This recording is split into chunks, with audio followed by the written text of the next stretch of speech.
We'd just lost government. It had been a really brutal election for the National Party. I put my hand up to become the new, and I've been in that role since 2013. Oh, and how did you got the knack of understanding politics or understanding people? Yeah, there's a couple of ways to describe the impact of growing up in a community like Wildcatcham.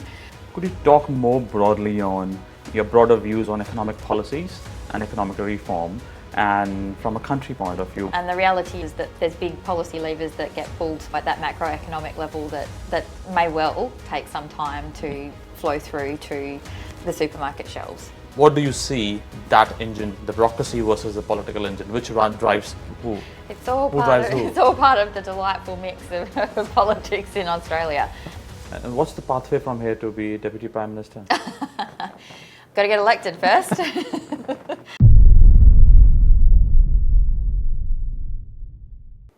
Welcome, Mia. How are you? I'm very well, thank you. Thank you for having me. Thank you for your time today. In that context, could you briefly give a bit of a backdrop of your journey till date? Oh, goodness, how far back do you want me to go? From your school day pictures. Okay. I had to dig around in my photo books the other day actually for a first day of school, because it was the first day back at school, so we were looking for one to put on our socials, which was quite funny. So I grew up in a small wheatbelt town. Mm-hmm. I'm from Wildcatcham in the wheatbelt. My family own a wheat and sheep farm out there, and my uncle, my dad's younger brother, still runs the farm. My mum's side of the family from Darkin, and they are also wheat and sheep. So very heavily involved in agriculture and the communities that are a part of that.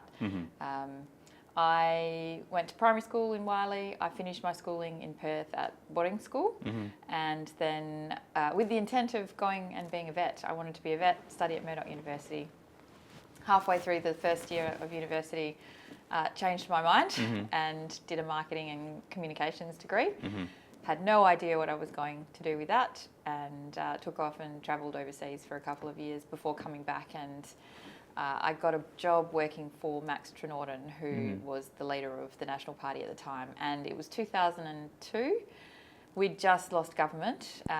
It had been a really brutal election for the National Party, and I was working in his leader's office at the time. I went from his front desk, managing the office and his diary, to doing research and policy.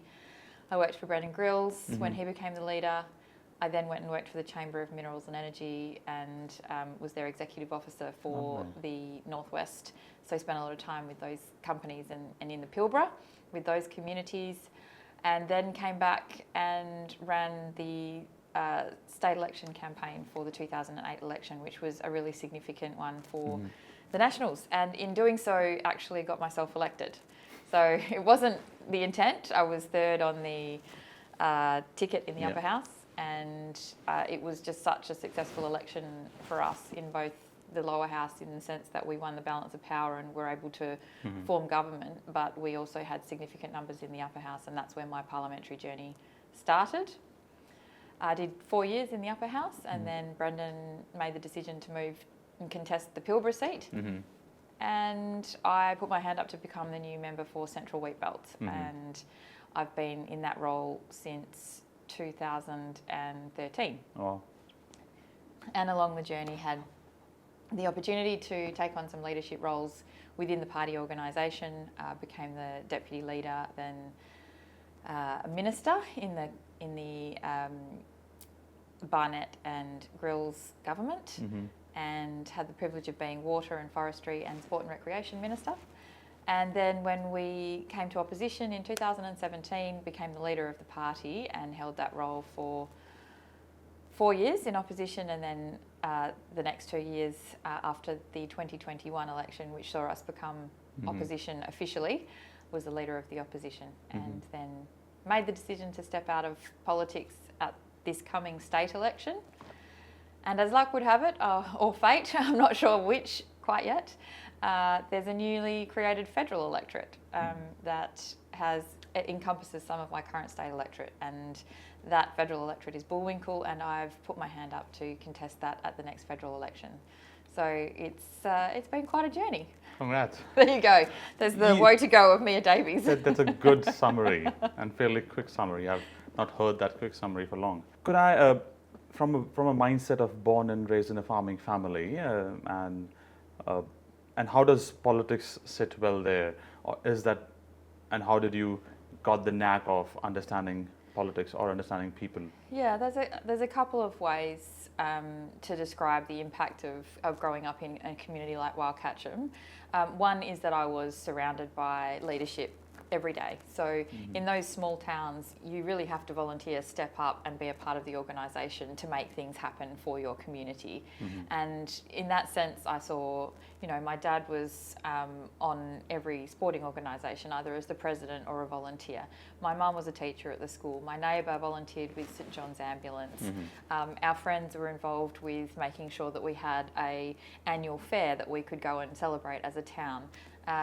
My grandmother and grandfather were involved in Rotary and CWA, and these are all organisations that, whether you're involved PNC, sport, community, small towns, you get together and you make things happen. Now, I'm not sure I appreciated that as a kiddo. It was just normal to see that. I did grow up with politics. My dad was heavily involved with the Nationals from about when he was 40. And I was still in primary school. He became ultimately the president of the party and held that role for a long time, and then actually became a member of parliament. And so I grew up and around it, but Dad didn't talk about politics a lot with us. It was just a sense of, in our family, the ethos, if you think you can make a difference, then you should. And that doesn't matter what role you're in. If you're going to do something, do it well and make sure you're involved in taking your community or your business or your community group to that next level. And is that core ethos of, taking up leadership role by yourself, finding a gap and then let's fill the gap, let me take up that responsibility. How does that reflect in the idea of politics in this day of politics? Yeah, I don't think it's lost. I genuinely see everybody that gets involved, as I see it, in my 16 years of politics, people genuinely, when they put their hand up to be a member of parliament, are doing it for the right reasons. And it's not it's a contested space, of course, and it should be, because, if you're given the privilege of being a member of parliament, there are very few people that get the opportunity to do that, and you get to make some serious decisions, particularly if you're in government and as a minister. And so you do need to be tested. There does need to be a robust environment. And I genuinely think that the people that do it best have the capacity to remain connected to their community and at that grassroots level, but are able then to distill those very complex ideas and information and navigate how to create change. And so if you can successfully do that without losing sight of why you were put there in the first place, then your electorate will always reward you. But it's a fickle place to be, and you certainly can't take anything for granted. I think growing up in the country as well, there's an element of common sense and pragmatism. We're problem solvers, and I like that about the communities I've represented for 16 years. I think it keeps you very grounded and down to earth. And they don't let you get away with very much, and neither should they, because when we make decisions as government and speak on their behalf, it really does change outcomes, particularly in regional communities, but I think for everyone. And so I often say to people, you need to expect more of your members of parliament and more of the people that are given that privilege to be in that very special space, because we can change the outcome for people's lives, for the better or the worse. From a state and federal transition point of view, is the term is much smaller, and you don't. And if it's a 3-year term and versus a 4-year term, you might not think that longer term. How does that short term or 3-year term impact the thinking of a mindset of a politician or somebody who's part of a ministerial federal portfolio? Yeah. The 3-year terms at a federal level are short. And I say that as we're campaigning towards a federal campaign now, I say to people, you need people with experience and capacity that know what it's like to step into that role and start getting things done from day one. Yeah. And even with 4-year terms, I know when we came to government, it always takes longer than you think it's going to. You come into government fresh-faced and ready to, deliver that change that you've campaigned on. And there's a reason why there's government departments and there's processes and cabinet and all those sorts of things that you have to go through. But you really need to know how to navigate that process to get it done and get it done efficiently. So having an agenda, making sure you're clear about what your priorities are, and certainly when you're given a 3-year window, you really need to hit the ground running, because you don't want to leave. You may only have those 3 years, and so you really want to be able to do what it is that you've made the commitments about and to make that change in that period. Could you talk more broadly on your broader views on economic policies and economic reform? And from a country point of view, what do you think are the next round of economic reforms which we would need? And as you would know, that economic reforms would take at least a decade to come to the front line and for somebody to feel the impact on the till, impact on when they're doing shopping. Yeah, that's exactly right. You've got people on the doorsteps, and we're all door knocking at the moment saying cost of living is our number one issue. Yeah. What can you do about it? How are you going to impact that? And the reality is that there's big policy levers that get pulled, at that macroeconomic level that may well take some time to flow through to the supermarket shelves. The coalition's been quite clear about some of those bigger policies around making sure that we, at a very basic level, talk about competition policy with our supermarkets, which has a flow-in impact in terms of what you pay at the register, but also for our agricultural sector and our farmers. And so looking after, not looking after, but I guess making sure that there's a level playing field and that the majors don't always control every aspect of that.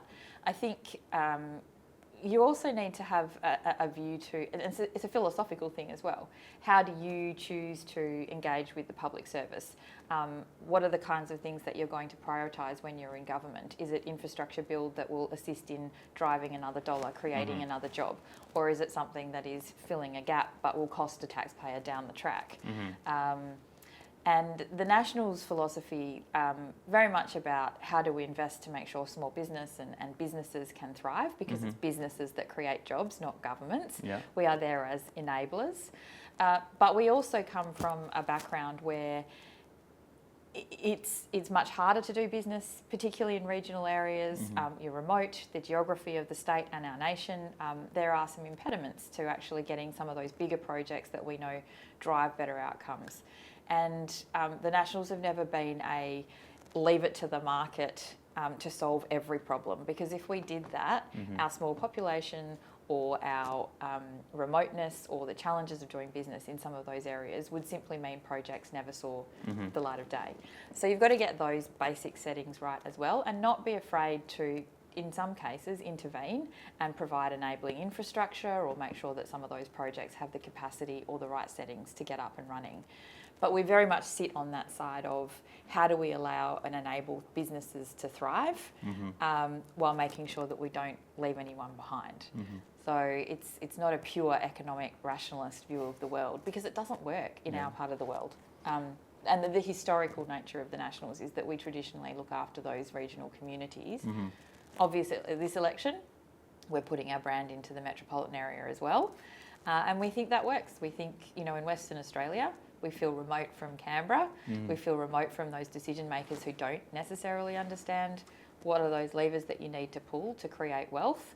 A lot of it comes from Western Australia, and they come from some pretty far-flung parts of our state. And so understanding that is, I think, fundamental to then being able to make the right decisions when you're sitting at the cabinet, so that you can actually say, we're about creating jobs, assisting businesses to make jobs. How do we make it easier for a small business to employ people? How do we make it easier for those bigger projects to get up and running, so that the contractors and those employees can actually start to see the benefit, and then the flow throughs to our state and our federal government coffers?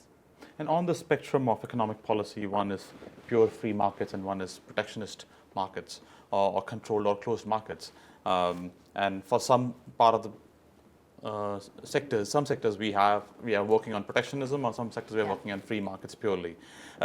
Where do you see the fine balance of playing in terms of creating real value? When you talked about let's make sure that the businesses here in Australia are thriving and surviving and getting through their bills and cash flows. Yeah, so I think there's two ways to answer that. Western Australian, export-oriented market. We live in a global market, so we've got to make sure that we're maintaining the capacity to trade effectively. And so much of what we do here in Western Australia in particular is reliant on having those good and open trade routes and making sure that we're building those opportunities. And I think we also need a very transparent and clear taxation, regulatory framework. If you set the business needs certainty, and that's an easy thing to say, but I think what we've seen over the last 3 years under the federal Labor government is just more layers of complexity and making it more difficult for businesses to navigate how they might actually make a dollar. And so when you talk about industrial relations, when you talk about taxation, when you talk about employment, all of those things, environmental regulations, they're the things that businesses talk to me about when they're saying it gets harder and harder. I was talking to a small business from Mundaring the other day, take it from our big businesses who have got significant lobby groups to, walk into the ministers and the Prime Minister's office and advocate on their behalf, right back down to these small businesses that are creating local employment in our communities and talking about the number of things they have to do and acquit before they can employ someone.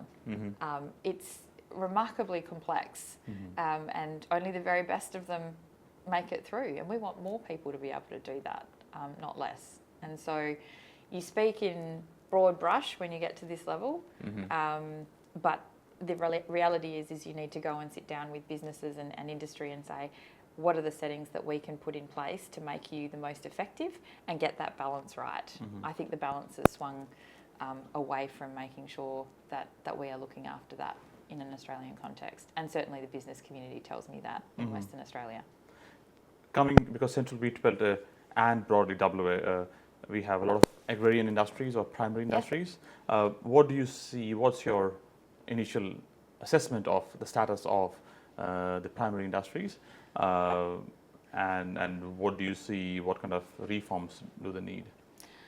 So agriculture in Western Australia is an incredibly exciting place to be. I mean, that's where I've come from. I've had both a mining and primary industries background, and agriculture's got so much to offer us. We are export oriented, I think sometimes to our detriment, because not everybody then necessarily understands that link between what we do in agriculture and how it translates in terms of policy. And the best example of that at the moment is Labor's proposed ban on live export. Now that's an industry that, the agricultural industry rely on that corner of the market to balance the way that they do business, and it's hard to explain in a sound grab. It's much easier to say, let's protect animal welfare. From our perspective, our farmers have been animal welfare, making animal welfare a priority, because nobody's interested in selling poor products. And we also are one of the most heavily regulated and watched industries. People ask why we can't improve or increase our boxed meat or chilled meat and improve that from an export perspective. We can do both. We need to do both. It's not an either-or argument. And that's where the false narrative is coming from the Labor Party at the moment, which is we can do all of this, but we can't do this anymore. It pulls out, it's like an anchor stone for many of the businesses in the agricultural sector, and not just farmers, it's the entire supply chain. So you're talking about shearers, contractors, stock agents, farmers, truckies. We all have a stake in that particular business. And whilst it might not be as it was 20 years ago, in my view, when you talk about what do you want from people that are in decision-making roles in government, it's not to take options away, it's to enable people to make decisions in business. If they choose not to pursue that option, well, that's their choice. It shouldn't be a government saying tomorrow we're shutting your industry down and sorry, we're doing it because of ideological reasons. We're chasing votes. It's the wrong way to go around making decisions. There's lots of things that we can do to continue to strengthen our agricultural sector. The first decision that a Nationals in government would do, and David Littleproud has been really clear about this, is to restore live export trade, live sheep, and then go and restore the relationship we have with our trading partners, who have been very long-standing trading partners who rely on us for quality protein and food. So I'm excited about our future. We talk about sheep, but you could go to any corner of the state. I've been the water minister. I spent time in Kununurra, in Carnarvon, down in the horticultural area, in Manjimup, Pemberton. We've got those beautiful vineyards. I'm currently contesting Bullwinkle, where we've got orchards and many of the fruit growers that supply our state. It's an exciting space to work in. And I'd love to think that we would have more people being involved in the industry. Work skills shortages have really impacted, as it has in every industry in Western Australia. And they're things that we try to address through a combination of migration and skilled migration, but also making sure that we're growing our own. Yeah. From a point of view of the energy security and an energy conversation across the portfolio of options that we have in the state and across the country, where do you sit from a policy perspective, and what do you view the role of nuclear, gas, coal, and all the above? Sure. So we're committed to making sure that we're on our pathway to net zero from a party perspective, and I'm fully supportive of that. I've got some of the biggest renewable projects and have done for the last 10 years in my current electorate of Central Wheatbelt. Colgar Wind Farm has been out there for over 10 years.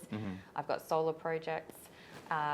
And we've got an abundance of gas in Western Australia, and I'm supportive of the work that we're doing or about to do around the nuclear industry as well. I think the right approach is to have a balance. You shouldn't have all of your eggs in one basket. And under the current Labor government, state and federal, we're hurtling towards a 100% renewable future. And I just think that potentially could create some significant problems. We are about balance in the Nationals. So renewables have a place, gas has a place. And if nuclear in Western Australia, and there's a difference between the East Coast and Western Australia, obviously, our network is different, our grid is different, and there's transition being done on our grid at the moment. But we shouldn't take that option off the table before we've actually looked at it and costed it, made it, to see if it works in terms of the physical characteristics that we need in terms of baseload power. I don't want to see us rule out options going forward where we limit our capacity from a manufacturing and industry perspective. And at this stage, the jury's out on whether 100% renewables would ever be able to deliver that. We are extraordinarily lucky in Western Australia that we've got gas, and we should continue to work towards meeting all of our obligations under our international agreements. And I think gas, renewables, and potentially nuclear, if it stacks up, is the combination that we could use. What do you see in terms of growing the economic sector? So the two parts of the country, one is the economic state and the welfare state. So the economic state, the growth of economic state is not that fast in comparison to the welfare state of the expenditure. How do you see growing the economic pie of the country longer term and to create more wealth so that we can have more people supported on the welfare side? Well, that goes back to pulling the right policy levers to enable businesses to grow, to create employment options, investing in enabling infrastructure that encourages businesses, enables, supports, incentivises them. I think we'll always, from my perspective, will always fall on that side of the dial, whilst always acknowledging that we need to make sure we look after the most vulnerable people in our community. But the way to making sure that we have a wealthy and prosperous nation is to make sure we're investing in education, and also from a business and community perspective, government has a role to support and invest. We talk about things like, and this is at a state level, but there's a role for the federal government as well. Industry is identified.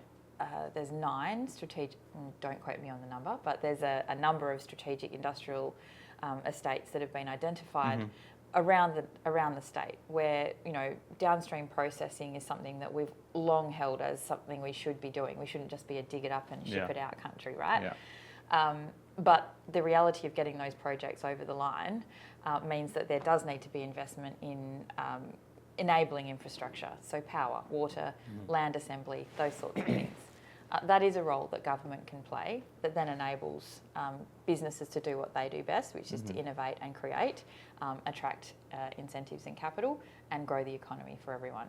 So that to me is where the focus of government should be, whilst at all times acknowledging that there's always going to be people that need to be supported and looked after. And it's a complex space and doesn't always... You can't always distill that into, a tidy little campaign slogan. And I think people that have been in that position previously understand those complexities. But if you get the settings right, if you make the right investments, I've seen significant investments in public transport network under the current state Labor government. I'm not opposed to public transport, but I would dearly like to make sure that we invest in infrastructure that actually lends itself to increasing and driving another dollar. The public transport network will continue to cost our state government money. From a point of view of the broader idea between people think about, the bureaucracy is one engine which runs the machine of the politics, or the politics is the machine which runs the engine of the bureaucracy. So where do you see, because you could see that tight balance or the thread pulling and pushing at Senate estimates when the senators or the politicians are asking questions to the bureaucrats and the way they respond. So it doesn't see, most of the time I'll come back with a response afterwards. Sometimes I see. So what do you see that engine, the bureaucracy versus the political engine? Which drives who? It's all part of the delightful mix of politics in Australia. So I've been a minister, and the buck stops with you. So you're in charge. That's how the system works. But to actually deliver your agenda, you have to be able to work with your department and set clear priorities and make sure that you're following them through. So you are elected to do a job. You're put in that position by the people that elect you in your local constituency. You're then elevated into a ministerial position by your party, and then you're given the privilege of saying, here's the agenda that I'm going to deliver. I've found that you need to be very clear about what it is that you want to be able to do in the time that you've got. And to do that, you have to be able to harness the expertise that sits within the public service. There are highly experienced and highly qualified people that sit and have made their life's work to serve the government of the day. It is our role as government, as ministers, to make sure that we set out a clear pathway and make sure that we're accountable to that. But at the end of the day, when you're standing in the parliament as the minister and the opposition stands and asks you a question, the buck stops with you. That's how it works. The accountability sits with the minister. Could you talk more on your aspirational role models growing up as politicians or people who you look up to?